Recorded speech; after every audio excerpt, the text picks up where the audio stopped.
So we're on a series called Milestones, and if you didn't grab a Bible on your way in, you're going to need one.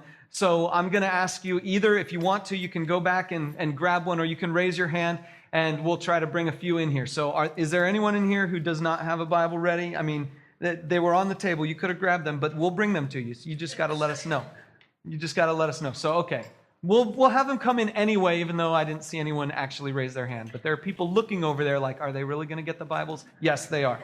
Okay, so we're in this series called Milestones, and we're in a conversation about how God moves in people's lives, specifically how the way God connects with you in the specific moments of your life propel you into the future. They propel you into the future challenges that God might bring your way. And so here's the thing. You might face a circumstance in your life where you say, man, I really need God.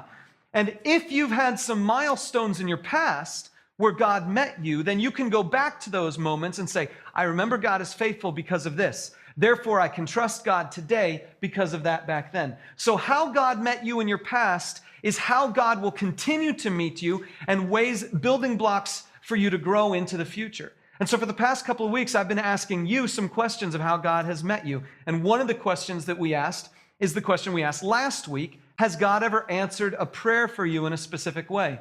And all of you filled out your cards last week, which you should fill them out again this week and put them in the offering basket when they come by. All of you filled out your cards last week, and I got so many answers to prayer that I wanted to share some of them with you. Here's this first one. How has God answered prayer for you? God gave us a house. We had to move, but didn't have a place to go. I prayed and drove around and found that a family in our church was moving. And they called their landlord, and he agreed to rent the house to us. They moved out the front door. We moved in the back door. I don't think that was literal, but if it was, that would be cool. How's God answered prayer? I prayed to God to send me a life partner, someone to love and who loves me. And then I met my husband on a blind date. Here we are 19 years later with a smiley face. Everybody, oh. God answered a prayer like that. I mean, God answers crazy prayers and big prayers and small prayers all the time. I love hearing these stories. Check this out. I found out I was pregnant at the same time I was diagnosed with cervical cancer. My husband and I prayed after being told to abort pregnancy. We refused. Then 6 months into the pregnancy, without treatment, the cancer disappeared. That's pretty amazing. Here's another one. Every day, God answers my prayer when I pray for Satan to be expelled from my life for the day. Also, I don't know how many times God has used me to answer someone else's prayer, but I sense it happens all the time. And then almost as a postscript, this person said, party like it's OOOOAD Easter morning. I just thought that was interesting. Yes, just last week, someone said, God answered my prayer just last week. I've had a lung disease since 2000 and was afraid I might have cancer. I have frequent checkups, and last Tuesday was a great report. Just remember, don't give up. Never, never give up. When Jesus came into my heart 10 years ago, someone else says, as I took my run at a local park, I told him I loved him and was so sorry for doubting that he was real. I cried so hard I couldn't see the road. From that day on, I've hungered and learned and sought his life and love. One more person here said, God showed up in a way I will never forget in the fall of 2009. I'd been offered a new job in Lafayette that began December 1st. Somehow we figured out all the details, but there was one thing left unresolved: our house. I prayed hard over that house. God sent us a renter only one day before we moved to Lafayette. The house was a blessing for her, and it was a blessing for us to have her there. God showed us his love. And then there's one final one that I want to share with you, and it's this one. How has God answered prayer? He's given us children after 4 years of prayer and trial. And I'm putting Dave and Kristen's name up there because Laura was born this last week, and she's a second answer to the same prayer that they prayed for over 4 years. And I just think that's cheer-worthy. So Dave's in the back. His wife is taking care of Laura.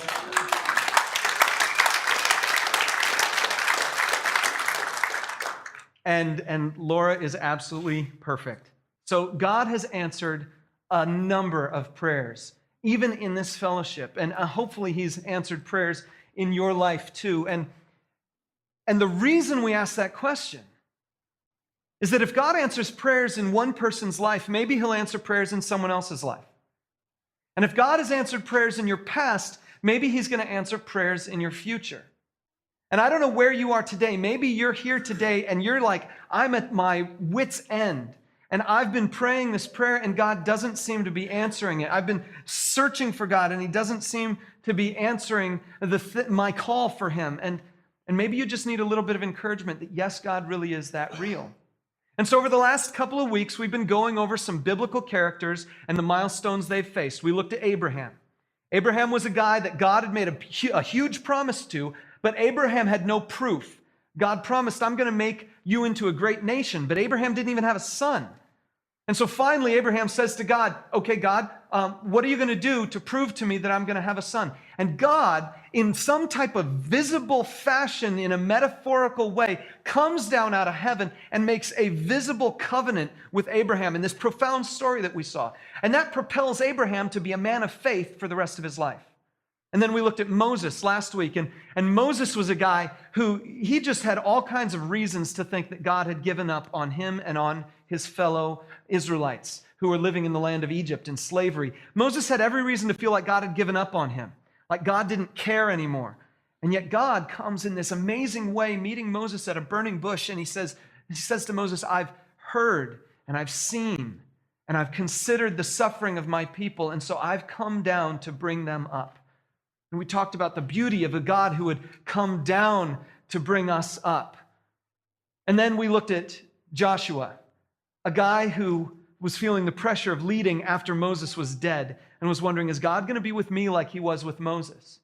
And so God gave Joshua repeated confirmations, including doing miracles, including bringing the wall of Jericho down, including having Joshua meet an angel who said, I'm not on your side, I'm on God's side, and you can be on God's side too if you just come and do what I'm asking you to do. And Joshua at that point learned that God was with him as much as he was with Moses, so long as Joshua stayed with God. But see, those are stories of these amazing, miraculous encounters. I've never had one of those. I mean, I've had moments in my life that I thought were profound and definitely spiritual, but I've never had a burning bush. I've never seen an angel speak to me and tell me things like that. Maybe you're in the same boat as I am.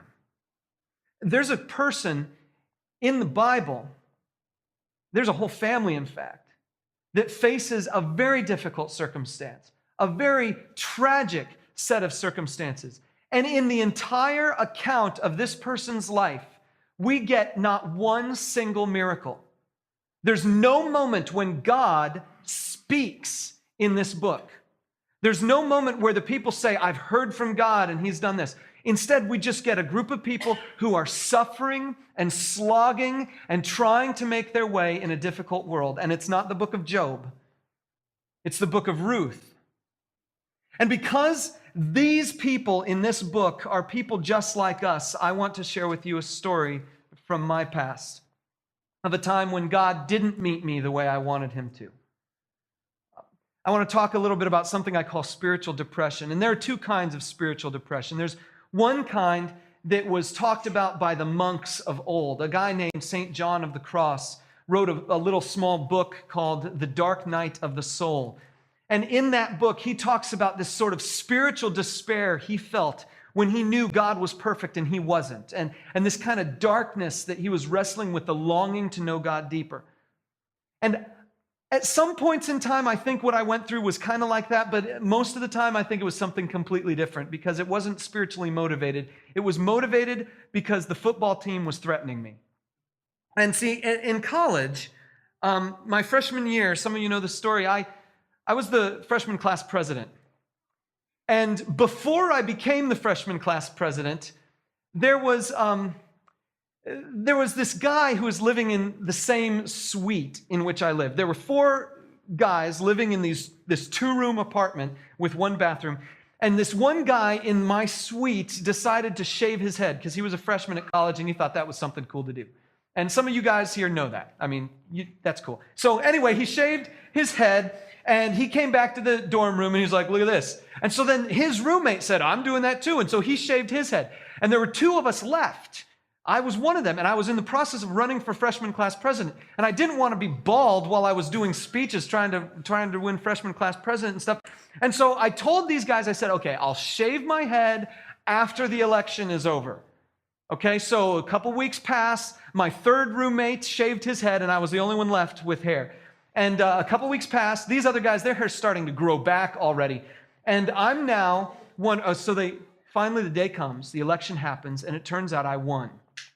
Later that night, a bunch of football players from the floor of the dorm I lived on came to my room, opened the door with the help of my roommates, and carried me out to the lobby of the dorm, whereupon they duct taped me to a chair and forcefully shaved my head bald. Now, they didn't use a straight razor. They used just the clippers, so I was satisfied. I mean, I was happy that they weren't like bringing knives or anything like that. It was just the clippers, but they shaved my head bald. I'm sitting there. I'm duct taped to the chair. Then I'm bald. They pulled the duct tape off. That was fun.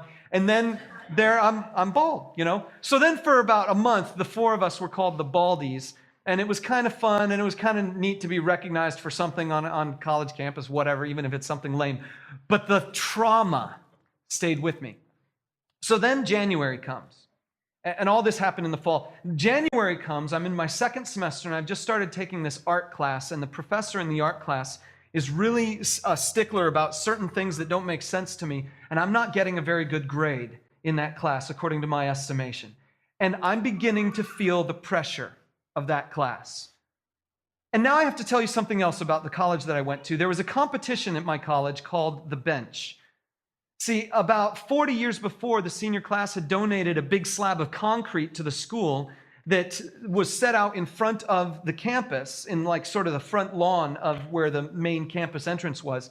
And it was a concrete slab sitting on other two concrete slabs, and it was called the senior class bench because the senior class had donated it, and it was this bench that people could come and sit on and you know, be romantic with their honeys or what, I don't know, but they gave this thing, and somewhere along the 40 years since the bench was donated, someone decided it was a good idea to steal the bench because the senior class had donated it, some other class stole it, and then they were keeping the bench in hiding. And then it became this 40-year-long competition of who had the bench and who was going to steal the bench back from whom. And the freshmen had never had the bench until I was the president. January comes, and I remember the night. It's frigid outside. I'm studying for my art test the next day, and some people run into the room, and they say, "We found the bench! We found the bench!" And I was like, "What? You found the bench?" "Yes, we found the bench. It's buried behind the snow in the